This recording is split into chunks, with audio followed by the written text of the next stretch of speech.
রোজা রেখেছেন কিন্তু ইফতার করেন নাই, রোজা হয়ে যাবে কিন্তু সুন্নাত আদায় হবে না, এই জন্য ইফতার করা একটা সুন্নাত। আল্লাহ তাআলা আরহামুর রাহিমিন, এমন একটা মাস রমজান মাস, সারা বছর কিন্তু আমরা নাস্তা করি, সারা বছর যেটা নাস্তা করি রমজানে সে নাস্তাই করি।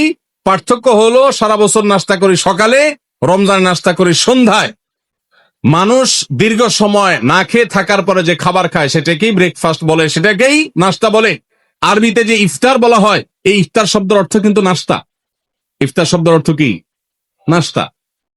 সারা বছর নাস্তা খেলে কোনো সওয়াব হবে, কিন্তু রমজান মাসে আপনি যদি সারাদিন উপবাস থাকার পর সন্ধ্যায় ব্রেকফাস্ট করেন অর্থাৎ ইফতার করেন, তাহলে আল্লাহ তাআলা আপনাকে সুন্নাত পালন করার সওয়াব দিবেন। ইফতার আবার তাড়াতাড়ি করা আরেকটা সুন্নাত, এটা 7 নম্বর আমল। ইফতারটা একটু তাড়াতাড়ি করা। তাড়াতাড়ি করা মানে কি? সূর্য ডুবার 2-4 মিনিট আগে। কি বলেন? তাহলে তাড়াতাড়ি কেমনে হলো? তাড়াতাড়ি মানে হলো সূর্য ডুবার সাথে সাথে করা, বিলম্ব বা দেরি না করা। নবী করিম সাল্লাল্লাহু আলাইহি ওয়াসাল্লামের ওই হাদিস আবারও আমরা স্মরণ করি। তিনি বলেছেন, লা ইয়াজালুন নাসু বিখাইরিন মা আজ্জালুল ফুতুর ওয়া আখারুস সুহুর। এই মানুষ, এই উম্মত ততদিন কল্যাণের উপরে প্রতিষ্ঠিত থাকবে যতদিন তারা ইফতার তাড়াতাড়ি করবে আর সাহরি দেরিতে করবে। ইফতার তাড়াতাড়ি করা এর মানে হলো সূর্য ডুবছে আর দেরি করবেন না। শিয়ারা এবং ইহুদিরা, তাদের মধ্যে রোজা আছে, ফাস্টিং আছে, তারা সেই রোজায় ইফতার করে হলো চতুর্দিক অন্ধকার হয়ে যাওয়ার পর, সূর্য ডুবার পর পর ইফতার করে না। তো এই জন্য নবী সাল্লাল্লাহু আলাইহি সাল্লামের আদর্শ হলো তার বিপরীত, অর্থাৎ সূর্য ডুবার পর পর ইফতার করে ফেলা, অতিরিক্ত বিলম্ব না করা। ইফতারের দোয়া জানা আছে ভাই? কি দোয়া? আমরা একটা দোয়া কমন জানি বাংলাদেশে মানুষ, সেটা হলো আল্লাহুম্মা লাকা সুমতু আলা রিজকিকা আফতারতু। এটাও হাদিসে বর্ণিত হয়েছে, কিন্তু হাদিসের সনদ নিয়ে অনেকে কোনটা নিয়ে আলাপ তুলেছেন, প্রশ্ন তুলেছেন। আল্লাহুম্মা লাকা সুমতু মানে হলো, হে আল্লাহ, আপনার উদ্দেশ্যে রোজা রেখেছি, ওয়া আলা রিজকিকা আফতারতু, এবং আপনার দেওয়া রিজিক দিয়ে ইফতার করেছি। আর ইফতারের আরেকটা দোয়া হলো যাহাবাজ জামা ওয়াবতাল্লাতিল উরুক ওয়া সাবাতাল আজরু ইনশাআল্লাহ। এটা একটা দোয়া। যদি এগুলো দোয়ামূলক নয়, আমরা দোয়া বলছি, এটা মূলত আল্লাহর কাছ থেকে একটা প্রত্যাশা। এর অর্থ হলো যাহাবাজ জামা, আমার পিপাসা দূর হয়ে গেছে, ওয়াবতাল্লাতিল উরুক, আমার শিরা উপশিরাগুলো সব সিক্ত হয়ে গেছে, ওয়া সাবাতাল আজরু ইনশাআল্লাহ, এবং আল্লাহ চাহেন তো এই রোজার বিনিময় আমার সাব্যস্ত হয়ে গেছে আল্লাহর কাছে, এটা স্থির হয়ে গেছে। এটা হলো ইফতারের দোয়া। ইফতারের দোয়াটা কি ইফতারের আগে করব না পরে করব? ইফতারের দোয়াটা যারা ইফতারের আগে করার পক্ষে তারা হাত তোলেন। অল্প সংখ্যক মানুষ। আর বাকিরা সবাই কি পরের পক্ষে না মাঝখানের পক্ষেও আছেন লোক? সব পরের। মাশাআল্লাহ, সব সূক্ষ্ম সূক্ষ্ম মাসআলা দেখি গাবতলী মানুষ জানে, মাশাআল্লাহ, অনেক অগ্রসর দেখা যায়। আল্লাহ আমাদের সবাইকে দ্বীনের জন্য কবুল এবং মঞ্জুর করুন। মাশাআল্লাহ। ভাইরা আমার, ইফতারের দোয়াটা ইফতারের পরে করতে হয়, যেটা বেশিরভাগ মানুষ জানে না, কিন্তু আমি অবাক হলাম যে এখানে বেশিরভাগ মানুষ আপনারা জানেন। মাশাআল্লাহ, নলেজেবল মানুষ, বোঝা গেছে। ইফতারের দোয়ার অর্থের দিকে তাকালেই তো বোঝা যায় এটা আগে না পরে। দোয়ার অর্থের মধ্যে তাকালে আমরা দেখতে পাচ্ছি যে আল্লাহ শিরা উপশিরা সিক্ত হয়ে গেছে, পিপাসা দূর হয়ে গেছে, এগুলো তো ইফতারের পরেই হয়। অবশ্য আমি অর্থ আগে বলে দিছি, সেটা দেখে হয়তো আপনারা অনেকে বুঝে ফেলছেন। মাশাআল্লাহ। তো যাই হোক, ইফতারের শুরুতে বিসমিল্লাহ বলে ইফতার করব আর শেষে এই দোয়া পড়বো। আল্লাহ আমাদেরকে আমলের তৌফিক দান করুন। আমরা যখন ইফতার সামনে নিয়ে বসে থাকি সন্ধ্যাবেলায়, ভাইরা আমার, সারা বছর নাস্তা তো আল্লাহ তাআলা কম হোক বেশি হোক সবাইকে করার তৌফিক দেন। আমরা সবাই তো কম বেশি নাস্তা করি সারা বছর। আপনি যদি বুফে গিয়ে 100 আইটেমের নাস্তা দিয়েও আপনি খাবার গ্রহণ করেন, সকালের ব্রেকফাস্ট আপনি খান,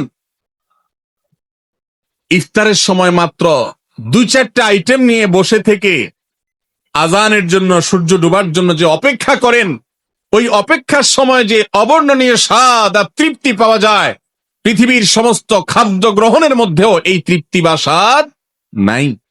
নবী সাল্লাল্লাহু আলাইহি ওয়াসাল্লাম সেজন্য বলেছেন, লিসসাইমি ফারহাতান, রোজাদার ব্যক্তিকে 2টি আনন্দ দেওয়া হয়, ফারহাতুন ইনদা ফিতরি ওয়া ফারহাতুন ইনদা লিকাই রাব্বি।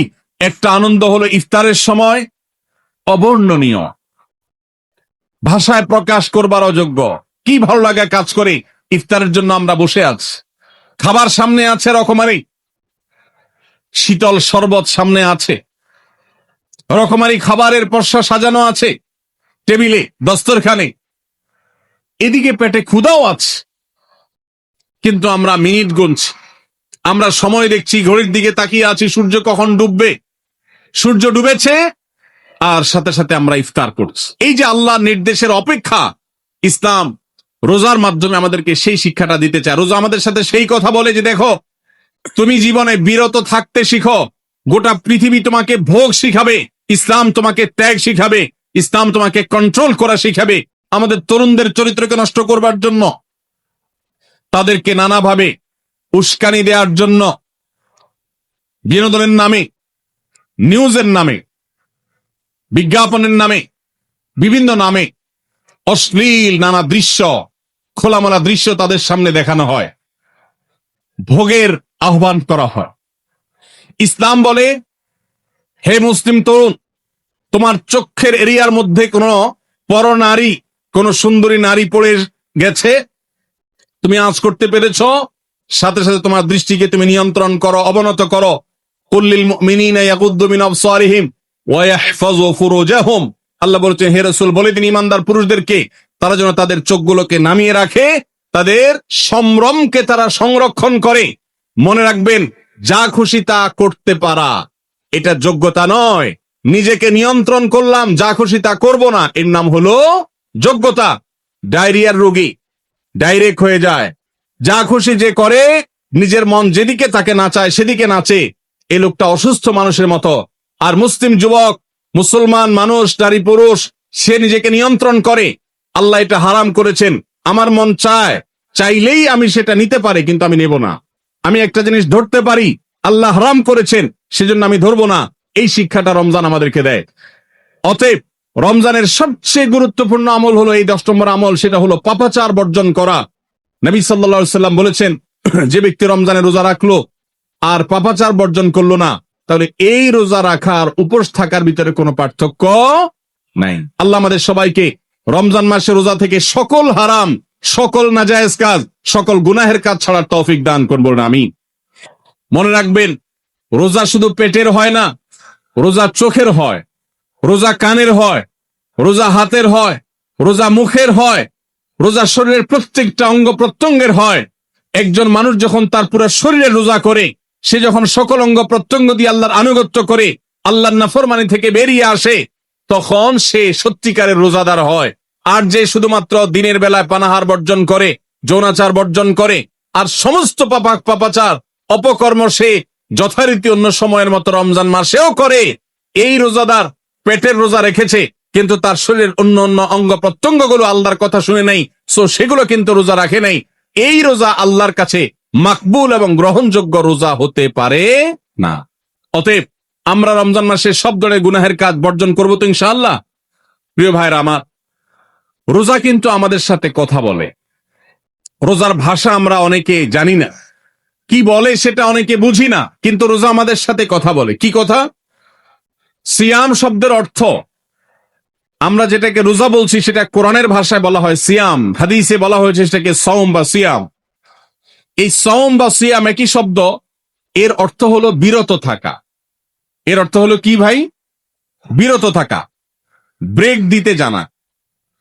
আল্লাহ রাব্বুল আলামিন রোজার মতো ইবাদত দিয়েছেন আমাদেরকে জীবনে ব্রেক দেওয়ার অভ্যাস গড়ে তোলার জন্য।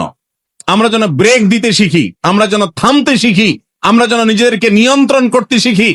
ইসলামের যে বৈশিষ্ট্য, ইসলামের যে বিউটি, ইসলামের যে সৌন্দর্য, সেটা হলো ইসলাম পৃথিবীর মানুষকে আত্মনিয়ন্ত্রণ করবার কথা বলে। আজ ভোগবাদী পৃথিবীর যেদিকে তাকাবেন, চতুর্দিকে দেখতে পাবেন শুধু ভোগের হাতছানি। দুনিয়াটা মস্ত বড়, খাও দাও আর ফুর্তি করো, শুধুমাত্র ফুর্তি, ফুর্তি এবং ফুর্তি, ভোগ এবং ভোগ এবং ভোগ। গোটা পৃথিবী আপনাকে ভোগের কথা বলবে, ত্যাগের কথা বলবে না। ইসলাম আপনাকে ত্যাগের কথা বলে। আপনি ঈদ উদযাপন করবেন, ঈদ উল ফিতর, সেখানে পর্যন্ত ইসলাম বলে আগে গরিবের বাসায় ফিতরা পৌঁছাবে, তারপর তুমি ঈদগাহে যাবে, ঈদের আনন্দ করবে। আপনি কোরবানির ঈদে পশু জবাই করে গোশত খাবেন, উৎসব করবেন। ইসলাম বলে ভালো কথা, তুমি উৎসব করবে, তোমাকে উৎসব করতেই দেওয়া হয়েছে। কিন্তু আগে গরিবের বাসায়ও গোশত পাঠাবে ঈদের, সেটা নিশ্চিত করবে। তার পাশাপাশি তুমি ঈদ উদযাপন করবে। আমরা যে রমজানের রোজা রাখি, এই রোজা আমাদেরকে বিরত থাকার কথা বলে। সেই বিরত থাকাটা কি?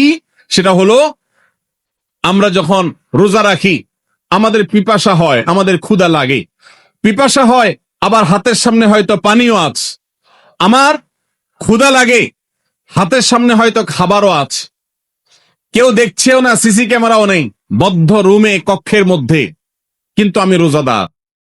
কোন রোজাদার রোজার মধ্যে খায়, পান করে? কেন? কারণ সে জানে আল্লাহ নিষেধ করেছে।